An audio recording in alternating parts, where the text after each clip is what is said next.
Good afternoon, and thank you for joining us for this Eve Appeal research session.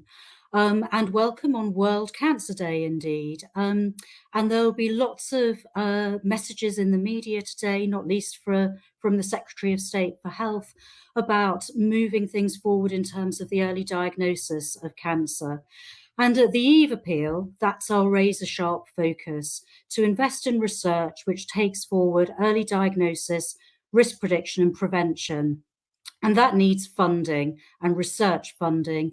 And thank you to all of the donors who are online today for making this research and these research findings possible.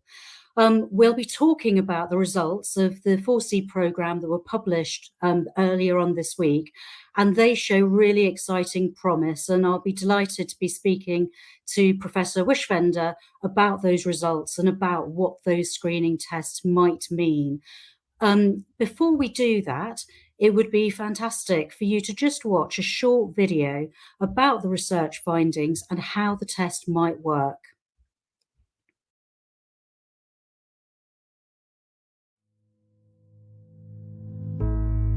The identity of a cell is defined by its epigenome, which consists of thousands of tags on the DNA called DNA methylation.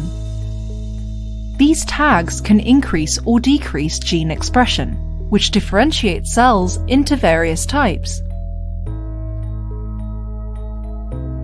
DNA methylation can be changed by a large variety of external influences, such as smoking, nutrition, and hormones. These changes in the epigenome can increase or reduce the risk of developing cancer. Importantly, DNA methylation integrates all factors a cell has been exposed to and leaves a signature on the DNA, which can indicate increased cancer risk and may occur years before diagnosis. Our team looks at DNA methylation in cells from the cervix, because they are epithelial, easy to collect, and hormone sensitive. We have found that this single sample taken during a routine cervical screening can be used to predict the risk for 4 women's cancers: breast, ovarian, endometrial, and cervical cancer. The DNA methylation signature is analyzed with our WID-Test, and WID risk scores are calculated for each of the 4 women's cancers. In the event of an increased WID score, preventative measures can be taken.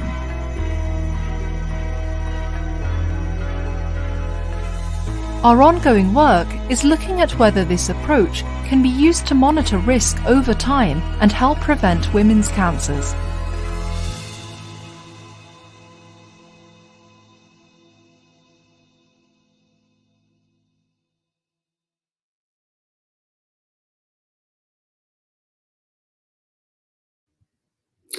So a really exciting and ambitious research programme. So keep your questions coming. We've got a lot coming in over social media and a lot have come in before the session, and we'll endeavour through this Q&A with Martin to cover all of them.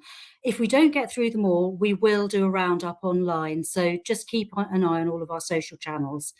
So it's my pleasure to bring in Professor Martin Widschwendter, who leads the 4C programme and leads the core research programme that we fund at the Eve Appeal. Martin, if you could start by introducing yourself and some of the team behind this work. One of the questions that's come in is, are there European collaborations and will you be working with European hospitals? And I think, you've got a very strong set of things to say on collaboration there. Many thanks, Athena, and the Eve Appeal for inviting me to talk to you and your supporters and our supporters today. My name is Martin Widschwendter. I'm by training a gynaecological oncologist. I was also a breast surgeon before I joined the team at UCLH in 2005. We're working in the space of DNA methylation and epigenetics now over more than 20 years. Before I joined the team at UCL, I was also at the University of Southern California at Norris Comprehensive Cancer Center to work with, at the time, world-leading epigeneticists. And we've been in this field now for more than 20 years, and it's really, really satisfying to see how things come together. But nothing would have materialized without a massively big team. The team includes the EFAPIL. The EFAPIL is a very strong supporter of our work since 2005, and nothing would have been possible without this unconditional support from the EFAPIL. When you talk about early detection, risk prediction, and prevention, you always have to think big and long term. And that's why we have a strong team here in Austria, but also at the University College London, at the Karolinska Hospital in Stockholm, Sweden. And we work closely together with other partners across the UK, including Manchester, and other centers, and then centers in Europe, including Barcelona, including Prague, Milan, Bergen, Berlin, Munich, and other centers. So this is a real joint effort. I'm really just representing the team who's worked in this particular project, which this 4C project started in 2014, when we've submitted the grant proposal, and is now, this week, the first papers out of this research work were published. Thank you, Martin. And talk a little bit about some of the different disciplines in the team, some of the different specialisms that you need to carry out this kind of research. Yeah.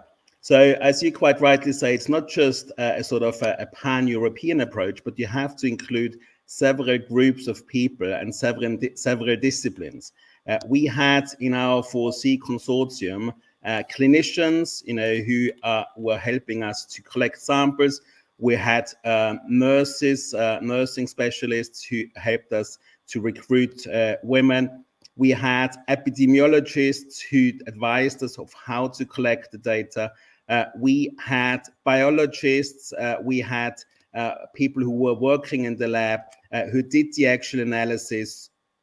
We had in particular computational biologists, because the amount of data that we had generated was enormous. So you need to understand that each sample that we've analyzed resulted in about 850,000 features.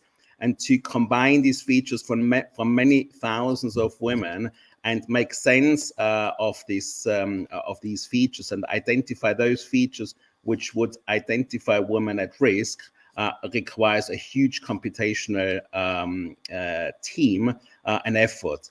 And we also had communication specialists, because we are opening an entire new way of predicting disease. Because what epigenetics does, it combines the genetic predisposition with all the environmental factors.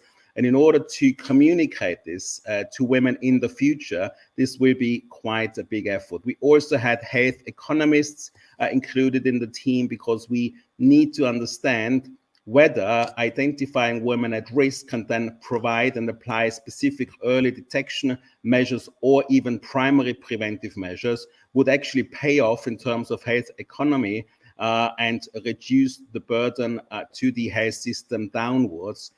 So in fact that you reduce the costs that you would require for the actual treatment. And then we also had ethicists, because there's also ethical issues that one has to consider, because what we basically do is also recording environmental exposure. So as you can see, this was a real big team effort. And last but not least, obviously, the funding is absolutely essential. So as you know, the EFAPIL supported this very substantially over the past decade, in particular this project, but also projects before, and the European Union. So those were the two main funders, and we are ever grateful to the EFAPIL team and the European Union for supporting such what at the time seemed to be a high-risk project. Now we know that this is paying off, but at the time it was deemed to be a high-risk project. Yeah, Thank you, Martin. And we'll come back to the communications and the ethical issues, because we've had quite a few questions in from people asking, if I find out, if the screening test tells me and I find out that I'm at high risk of cancer development, what will be done to support me? What will the interventions be? But we'll come back to that later on. So in summary, the 4C programme is looking at screening for these 4 cancers, so finding them before they start and putting in place interventions. Tell us a little bit about what the findings so far that you've published this week, what do they show us and what don't they show us? What do we need to find out? So why are they so promising, but what do we want to discover now? So what we basically started out with was to mimic what has been achieved for cardiovascular disease. In cardiovascular disease, we have very simple measures like blood pressure or lipids, blood lipids, that allow us to say who is at risk to develop a myocardial infarction and who is at risk to develop a stroke. And these very simple measures in asymptomatic women and people, in men as well, obviously, allows us to say who requires a specific preventive measure, let's say antihypertensives or statins. And then the same way that you had identified the risk would allow us to monitor the efficacy of the intervention. So you measure the blood pressure again and you see the blood pressure is down, and that's a good sign. And nothing exists for cancer. And so we started to develop these tests with the idea of mimicking the benefits that we had seen in cardiovascular disease. And so why is it so more challenging in cancer? Because cancer is much more complex, because there's so many different aspects that eventually contribute to the cancer development. And so we thought about a way to have a surrogate that allows us to reflect, or that will reflect, all the risk factors in one sample on a specific matrix. And that matrix is called the epigenome or DNA methylation. So what we aimed for was to find an epigenetic footprint which would tell us which factors in the past a specific woman was exposed, which would put her at high risk of either ovarian or breast cancer. And what we found basically was that taking a cervical smear sample and analyzing a specific DNA methylation is able to identify women who have a breast cancer at the time, but we've got quite substantial evidence that we are also able to identify women who at the time do not yet have the cancer, but will develop a cancer in the future. One of the real important aspects that we wanted to tackle at the beginning was to specifically focus on breast cancers who, would we not early found them or even prevented them, would cause a lot of problems. One of the challenges that we find with current mammography screening is that there is quite a large proportion, especially say between 10 and 30% of women who are diagnosed with breast cancer as a consequence of mammography screening, have something which is called an overdiagnosis, which means that would you not have looked for the specific cancer, this cancer would have not become a problem at all, and a woman would not have found it throughout her entire lifetime. So they only found these 10 to 20, 30% of cancers because they've looked for it. So we try to avoid this by developing a test which is able to identify in particular women who are going to develop a cancer with a poor prognosis in order to eventually avoid these overdiagnoses. A second signature, which is independent from the breast cancer signature, was identified for ovarian cancer. And the same principle applied. We've taken a cervical smear sample, identified a signature. When I say a signature, it is a combination of these different features. And then this combination of different features is the test. And then we've applied, in the case of ovarian cancer, once we've developed it, in an independent set of women who we don't know who had and did not have ovarian cancer, were able to validate this signature. So we are currently at the stage where we've got these two signatures, one identifying women with poor prognostic breast cancer, and the other signature identifying women for ovarian cancer. And what we obviously would need to do now and next, and this is what occupies most of our time at the moment, is to develop a clinical study which will prospectively apply these tests in a large number of women. And then those women who have a high risk will then undergo specific measures. For breast cancer, it would be, for instance, a breast MRI, which is an MRI of the breast, which is able to be more sensitive than current mammography in order to find these aggressive cancers earlier than mammography does. And on the other side, obviously, we wanted to spare women who have a very low risk any sort of major screening efforts. For ovarian cancer, we have a similar strategy. We have learned, and many of you will know, that our department, led by, at the time, Ian Jacobs and Usha Menon, who were the PI of a study which is called UK CTOX, and Adam Rosenthal was the PI together with Usha Menon of a study which is called UK FOX. So world-leading clinical trials, both aiming to identify women with ovarian cancer early in the general population for UK CTOX and in the high-risk population for UK FOX. And what we have learned is that a blood test, a simple blood test like CA125, when you look at it on numerous occasions, so longitudinally, it would identify women with ovarian cancer earlier than if we wouldn't have looked for it. So there was a clear stage shift from 24% to 39% of stage 1 or 2 utilizing this blood test.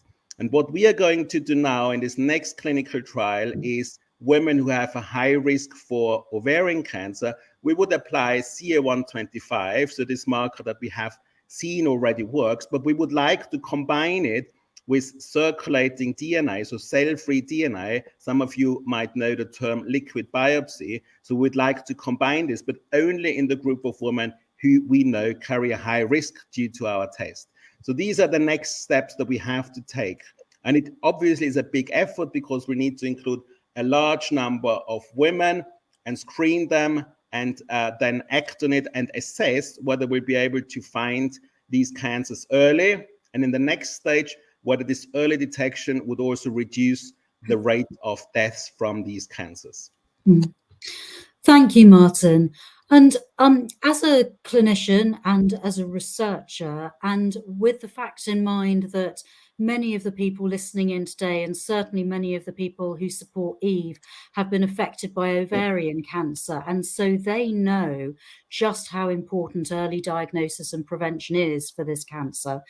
Should say a little bit about why a step change is needed in ovarian cancer specifically.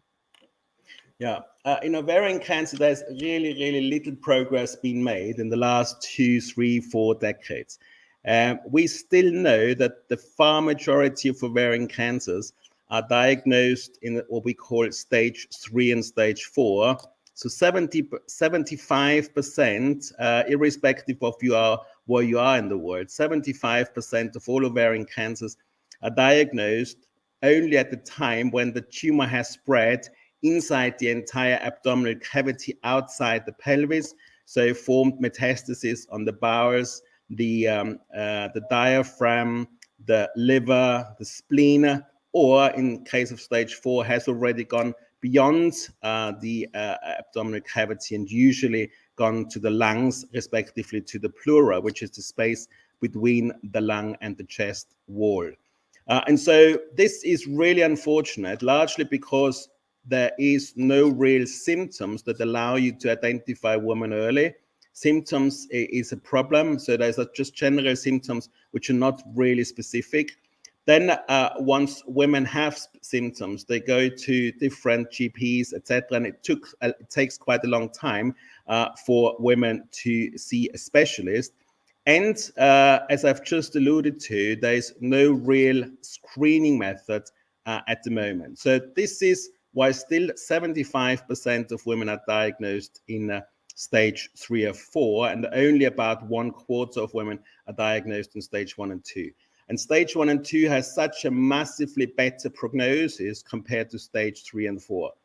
We are still utilizing the same strategy to treat ovarian cancer, which is basically a combination of two things. One is to remove all the visible tumor that exists in the abdominal cavity and beyond. So surgically remove all these tissues, which unfortunately, obviously, is a challenge also with preservation of other organs. So you have to quite frequently remove the spleen, parts of the liver, parts of the bowels with stoma and other surgical efforts.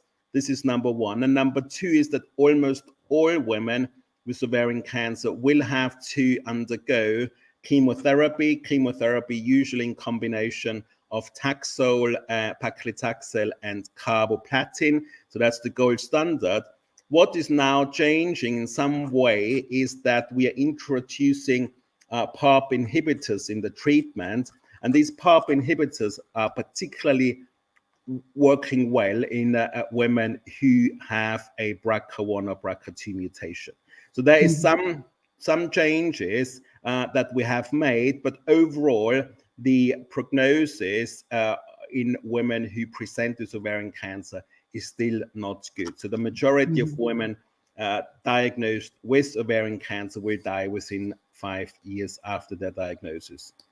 Yeah, something we're very ambitious to change.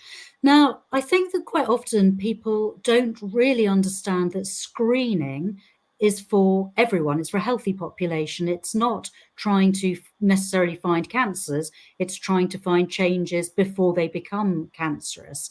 And there are lots of exciting moves at the moment and other screening programs that are going forward that people may have heard about. Now, we've had some questions about liquid biopsies and blood tests and blood biopsies. And indeed, the methodology that we're looking at, the WID-Test, is based on what people would know at the moment as the smear test. So taking cervical cells, which is probably no one's favorite time of the year to have a smear test. But would you say a little bit about how this test differs from other screening tests that have been developed or are in clinical trials at the moment, and why it offers, more promise or certainly a different set of evidence for women? Yeah, absolutely. So there's two aspects which we really need to discriminate. One is to identify women at risk. We know this women who have a BRCA1 or BRCA2 mutation. Those women are at very high risk to develop both breast and ovarian cancer. They had inherited a mutation from their parents, either their father or their mother, and they have this mutation in all cells of their body. So usually due to their family history, their mothers, aunts, sisters have had developed one of these two cancers. They are going for the testing, and the testing is really just assessing whether they carry this mutation or not. And if they do, obviously they are at high risk. The key thing, though, is that one needs to understand that only a very small minority of women with breast or ovarian cancer are due to this BRCA1 or BRCA2 mutation. So we know about only 5% of breast cancers are due to these inherited mutation, and about 10 to 12% of ovarian cancer are due to this mutation. 90 to 95% of these cancers are not BRCA1 or BRCA2. So what we aim to do with our new test is basically to identify women who are at risk to develop ovarian cancer, irrespective of whether they carry a BRCA1 and 2 mutation. So identifying the risk. The cell-free DNA or liquid biopsy has a different aim. It aims to identify women who have already got an ovarian cancer. And that's the big difference, because what you basically do in the bloodstream, you isolate the DNA from the liquid phase of the blood, which is called the plasma or serum, and then you look for tumor-specific changes in the DNA from the cell, from the plasma or the serum. And if it's there, you can think that, there's a good chance that this woman actually has a cancer. And that's the big difference. Yes, thank you. And we've had quite a lot of questions about hereditary mutations and impact. So if you carry a genetic mutation like BRCA or Lynch syndrome, that gives you powerful information as an individual to take preventative measures. So if you find out you carry a BRCA mutation, you can have your ovaries removed, you can have a mastectomy, and that obviously reduces your risk. We've had some questions about how reliable genetic testing is and whether you get false positives and negatives and how people act on that information. Absolutely. I think this is quite an important question and not a trivial one. No. So if you have a family history of breast and ovarian cancer and you get tested and you are found that you've got the same mutation as your mother, sister, or aunt, for instance, then you have quite a high risk to develop breast and ovarian cancer. It very much depends on either whether this is a BRCA1 mutation or BRCA2 mutation. It also depends on where in the gene, in the BRCA1 gene, the mutation sits.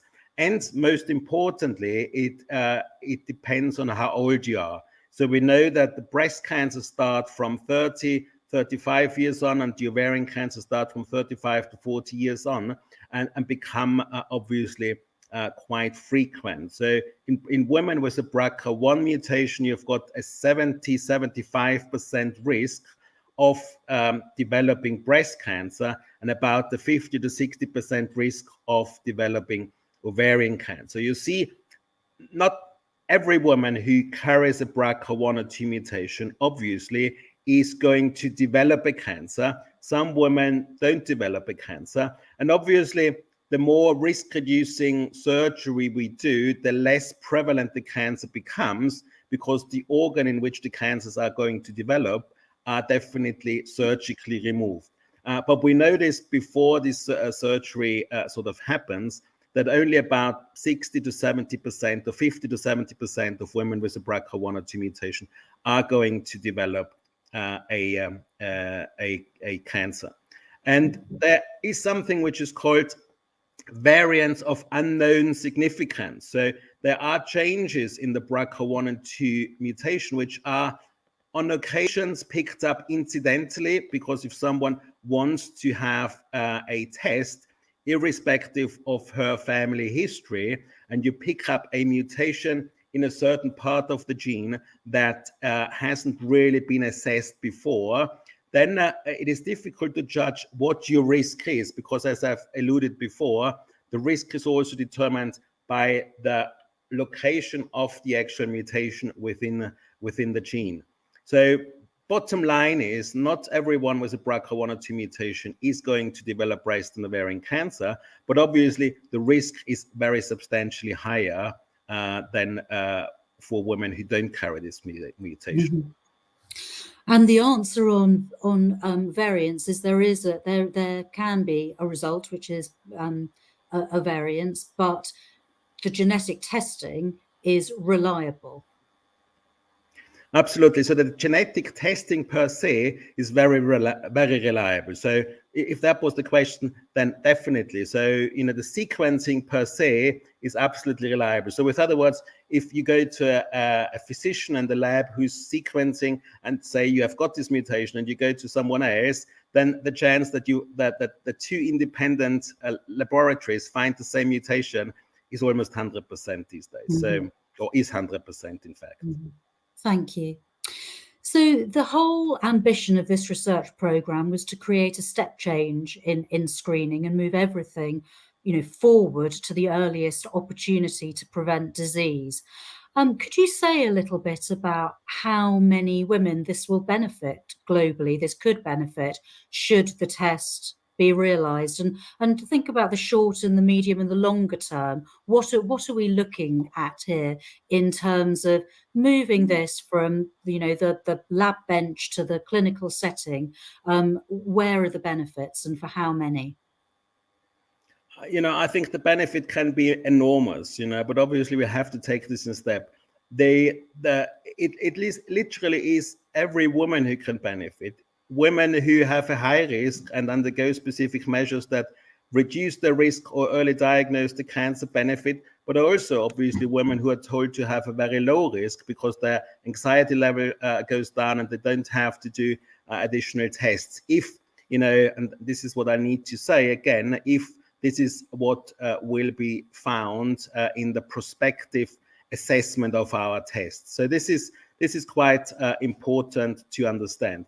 Obviously, these 4 cancers that we are not only looking into breast and ovarian, those are the 2 papers that had been published this week, but the test principle in general also includes endometrial and cervical cancer. So 4C, as the name says, goes for 4 cancers, and these 4 cancers comprise 51% of all cancers in women. So more than 50% of cancers that are going to develop in women before the age of 65 are one of those 4 organs. And if you look globally, how many breast, ovarian, endometrial, and cervical cancers are going to develop? I've just checked the recent figures. It's 3.5 million of these 4 women-specific cancers in the world, and in Europe it's almost 450,000 of these 4 cancers. So it has a real, substantial impact, and the chance that women can benefit from this is quite substantial. One of the advantages, and I think this is also a huge advantage, is that we need to look into women who would otherwise not join the screening program because they are embarrassed or there are other cultural hurdles or anything like that.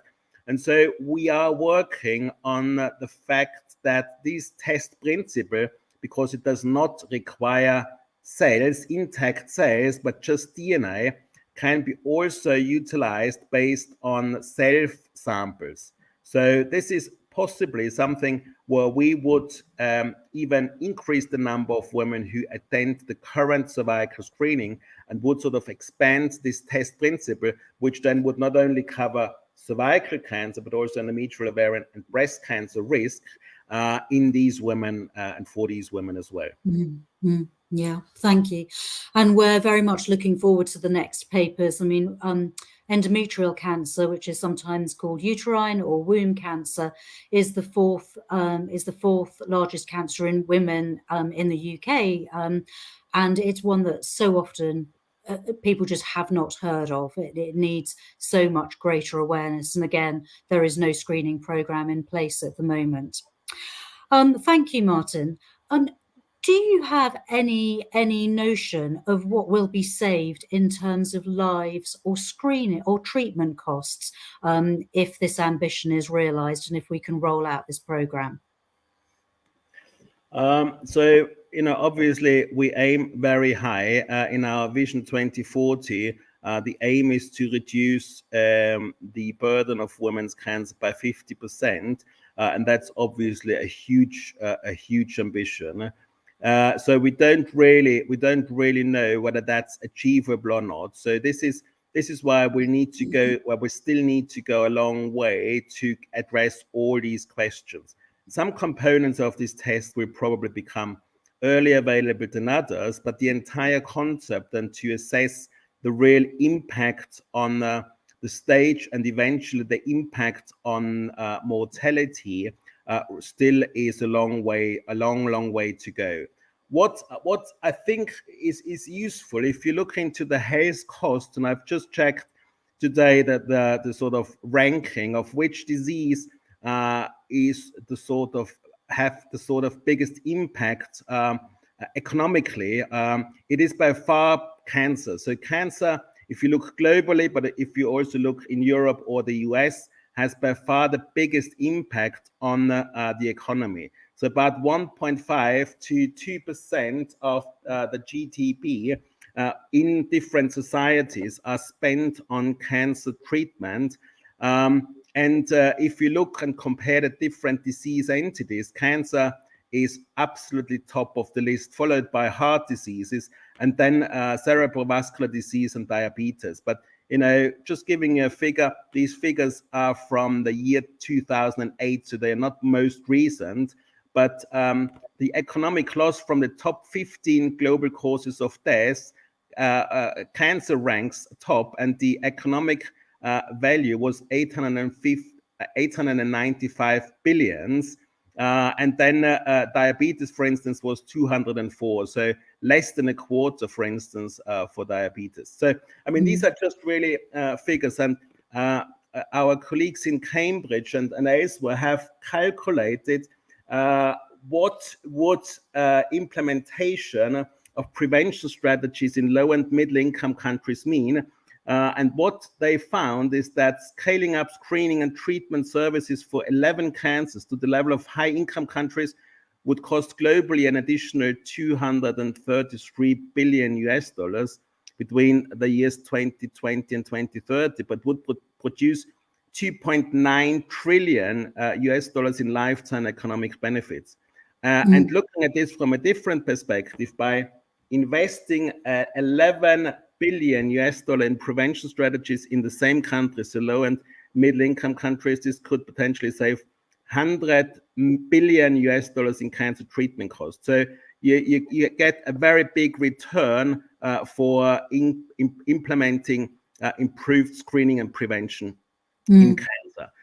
So these are just really global figures. And obviously you need to assess different strategies in different ways.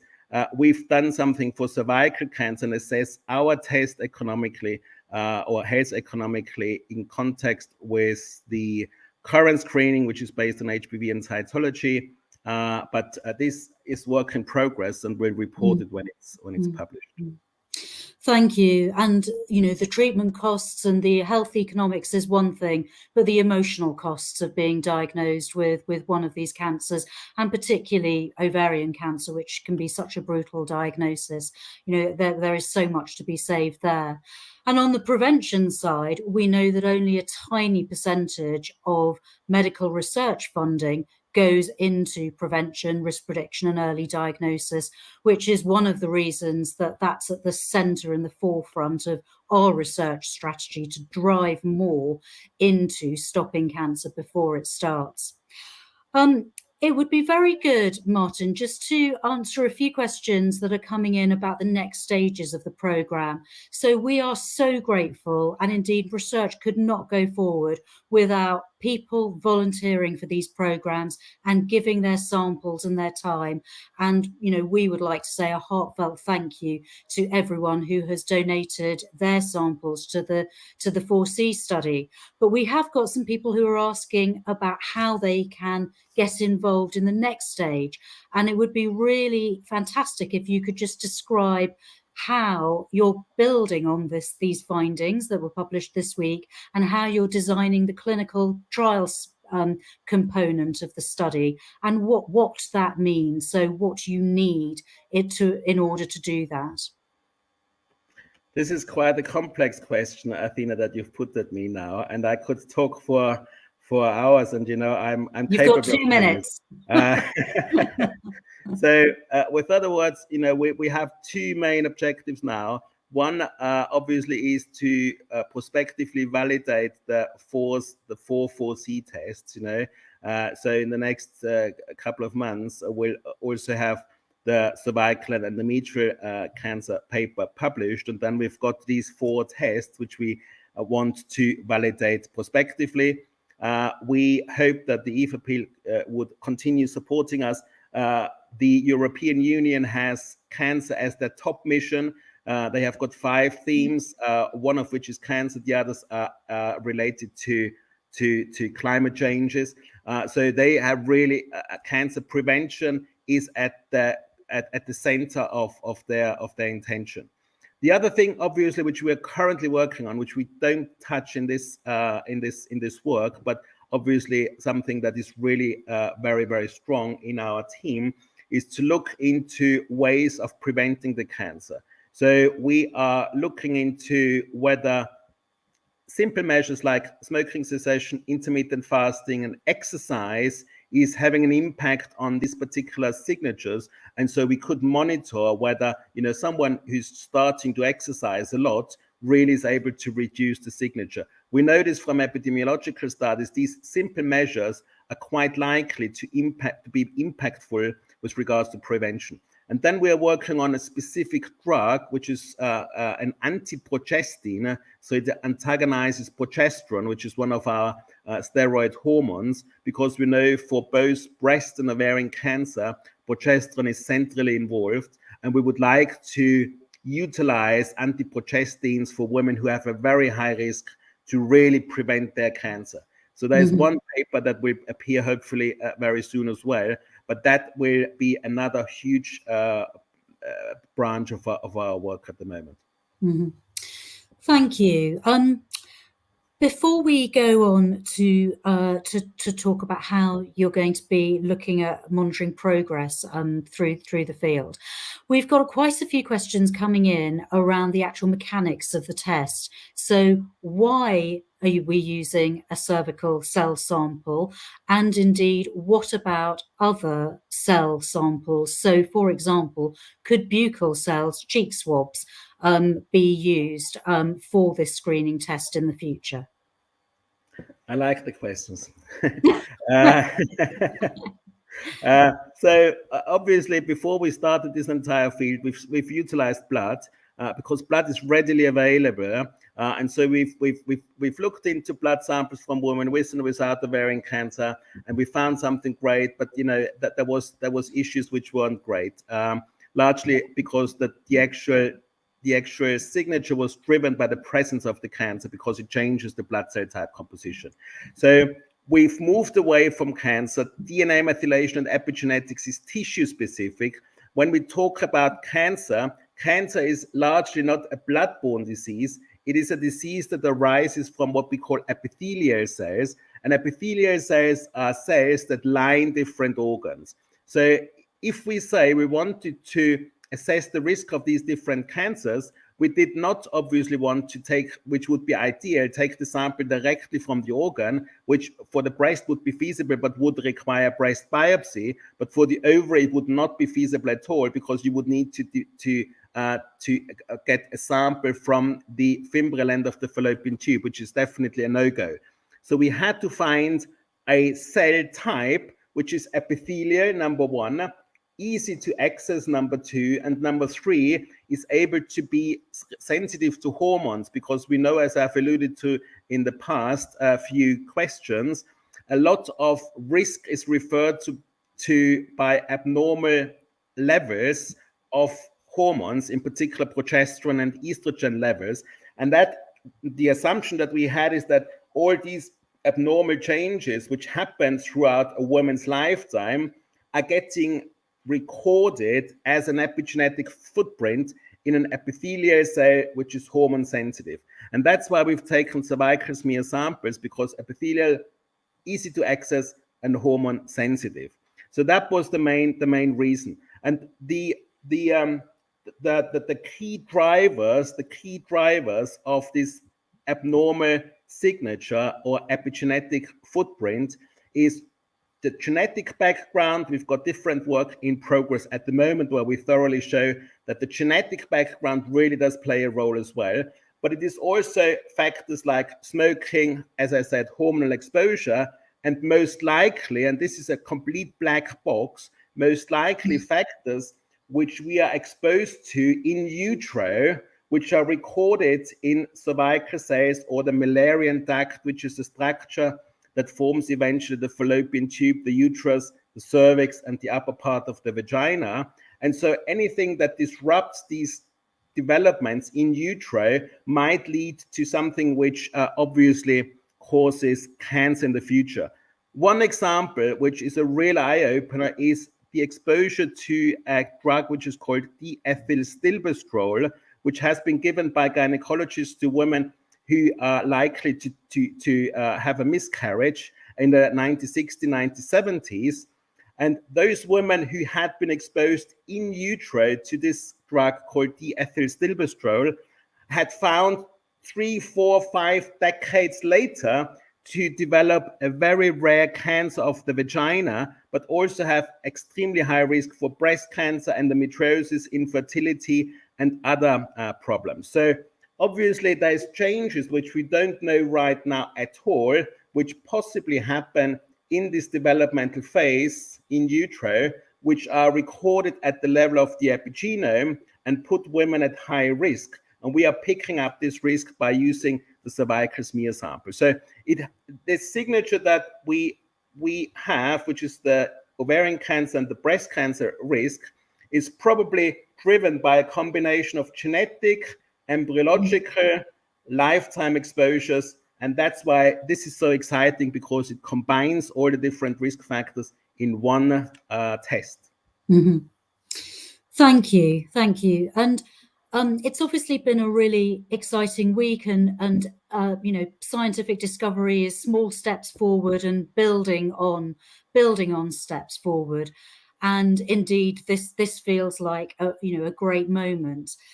Tell us a little bit about how you and your very multidisciplinary team, how do you react and adapt to both breakthroughs but setbacks?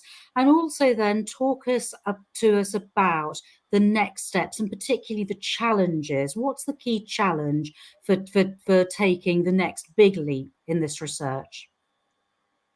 So for me personally, the most important aspect is to have a team you can trust and rely on.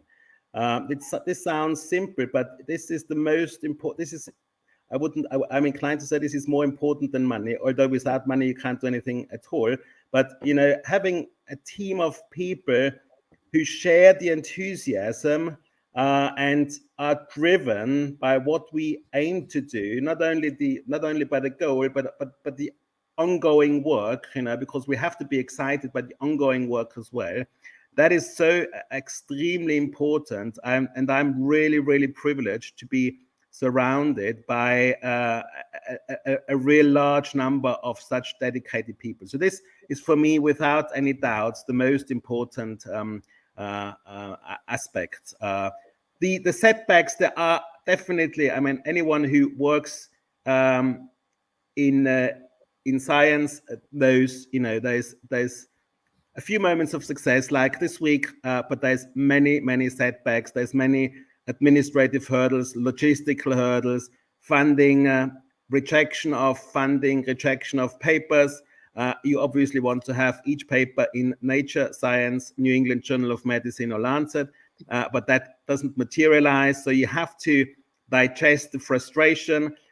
You have to learn that criticism that you get from, let's say, reviewers. So when we submit the paper, we get a review back, you know. And what I did when I was young, I blamed the reviewers of not being great. But as you grow older, which is on this occasion a huge advantage, you understand that you have to take this on board and try to improve. You know, that's what we have. So, you know, this is our sort of daily life, and it's full of excitement. Thank you, Martin. Thank you. And I think we've covered most of the questions that have come in. So thank you very much for that. We have got some detailed questions about progesterone, which require quite a detailed answer that we'll put out on our social media channels later on today, and some other of the questions that we haven't managed to get around to as well. So thank you, Martin.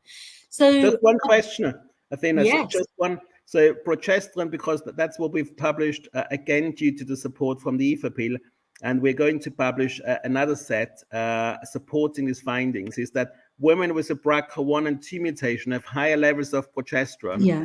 So this is where the hormones and the genetics come together. There's more work to come. Yeah, lots more work to come. Thank you, and a big thank you to you and to the team. So thank you very much, everybody, for joining us today. It's a real honour to be able to support this exciting research in the past, now, and into the future. There's still a lot to do. The renewed commitment from the UK government with today's announcement on World Cancer Day to early diagnosis starts with the horrible figure that there's an estimated 50,000 missed cancer diagnosis just over the COVID period. And we know that's the case from the work that we do at EVE. We need to do more and better to find cancer earlier and before it gets a chance to start. It's much better to prevent rather than to cure. And that's our ambition and the joint ambition with our research teams. It's a fantastic thing to have so many of you supporting this work. Please carry on funding us. Please do head over to our website where you can donate. We need your support in so many ways. Support for research, volunteering for research trials, financial donations, raising awareness, and generally beating the drum that medical research is what will make a very big difference here and make a very big difference on saving lives. So thank you very much for tuning in, and please keep on supporting us.